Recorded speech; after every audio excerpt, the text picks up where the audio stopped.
toute la matière qui nous entoure est composée d'une multitude de particules invisibles à l'œil nu que l'on appelle les atomes. Ces atomes sont constitués d'un noyau autour duquel gravitent des charges négatives appelées électrons. Le noyau, lui, est composé de protons qui sont des charges positives et de neutrons qui sont des charges neutres. Tout ce petit monde cohabite de façon à créer un équilibre, à savoir autant de protons que d'électrons. L'atome est donc électriquement neutre. Seulement, sous l'effet d'une sollicitation extérieure, certains électrons peuvent être amenés à se séparer d'un atome pour en rejoindre un autre, rompant ainsi l'équilibre. C'est typiquement ce qui se produit lorsqu'on frictionne ensemble deux matériaux distincts. Prenons l'exemple où deux objets A et B sont ainsi frottés l'un contre l'autre. L'objet A cède des électrons à l'objet B lors du frottement.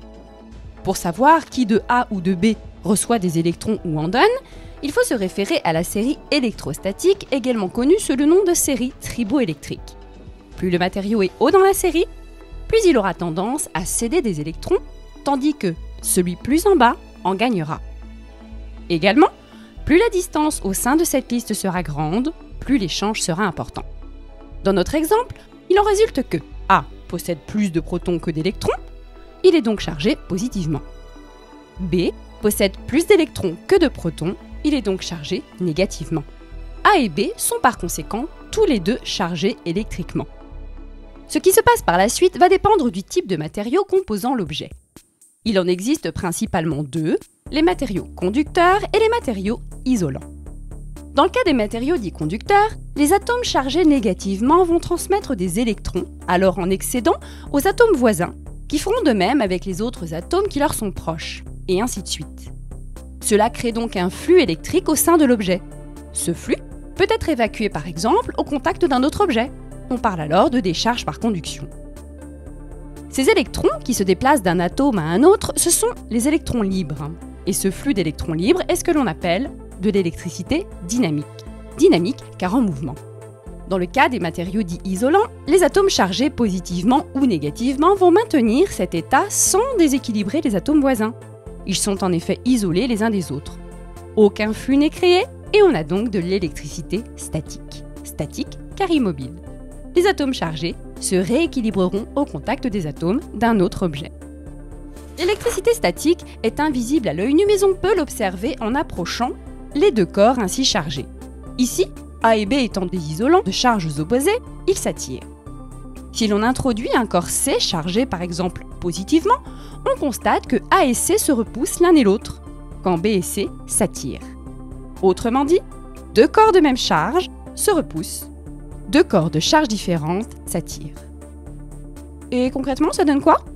Prenons l'exemple très connu de la rencontre ballon de baudruche-cheveux.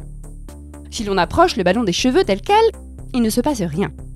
Par contre, si l'on frotte le ballon contre les cheveux puis qu'on l'en éloigne, on remarque que les cheveux se redressent en direction du ballon, comme s'il ne voulait pas qu'il s'en aille. Il y a eu un transfert d'électrons. En frottant le ballon sur les cheveux, ce dernier leur a arraché des électrons. Le ballon s'est donc chargé négativement au niveau de la zone de frottement. Au contraire, les cheveux, eux, ont perdu des électrons et se sont chargés positivement. Les deux corps sont donc de charges opposées. De façon générale, la nature aime l'équilibre. Par conséquent, le ballon et les cheveux ont tendance à s'attirer afin de retransférer les électrons et de retrouver un état équilibré. Par contre, si l'on met la zone du ballon ayant été frottée contre les cheveux en contact avec le plafond, on observe que le ballon reste suspendu. Cela est dû à l'échange d'électrons avec le plafond qui, lui, a une charge neutre. Puisque leurs charges sont différentes, les deux éléments ont tendance à s'attirer l'un et l'autre. Le ballon reste donc suspendu jusqu'à ce que les charges des deux corps se soient équilibrées. Cela peut prendre de quelques minutes à plusieurs heures. Enfin, si l'on voulait rapprocher deux ballons ainsi chargés négativement, cela serait très compliqué puisqu'ils se repousseraient. Plus un matériau est isolant, plus il va accumuler de charges. Passé un certain seuil, le besoin d'équilibrage est si important qu'il se produit une décharge électrique. Il s'agit en quelque sorte d'un rééquilibrage express. C'est le même phénomène qui se produit quand on ressent un choc au contact d'un objet ou d'une autre personne. En effet, comme toute matière, notre corps est composé d'atomes et il est très souvent en mouvement ou en frottement, typiquement avec nos vêtements. Des électrons vont en être arrachés par notre corps, qui se chargera alors négativement. Le phénomène est particulièrement marqué quand les vêtements sont synthétiques. Or, comme Dame Nature, notre corps aime être à l'équilibre. Alors dès qu'il en aura l'occasion, il se déchargera. L'exemple type étant lors du contact avec une poignée de porte. Et les éclairs alors ? La foudre que l'on retrouve généralement dans les orages est également une décharge électrique qui est liée à l'électricité statique. Cela s'apparente à ce que je viens d'expliquer, cependant le phénomène est un peu plus complexe avec davantage de variables. Je ne vais donc pas m'aventurer à te l'expliquer dans cette vidéo. Tous ces phénomènes vont être plus ou moins importants selon l'environnement dans lequel ils se produisent. En effet, l'humidité de l'air se transmet aux matériaux et les matériaux sont davantage conducteurs lorsqu'ils sont humides. Par conséquent, c'est par temps sec qu'on observe le plus des phénomènes électrostatiques. Cette seconde partie est terminée. J'espère qu'elle t'a plu.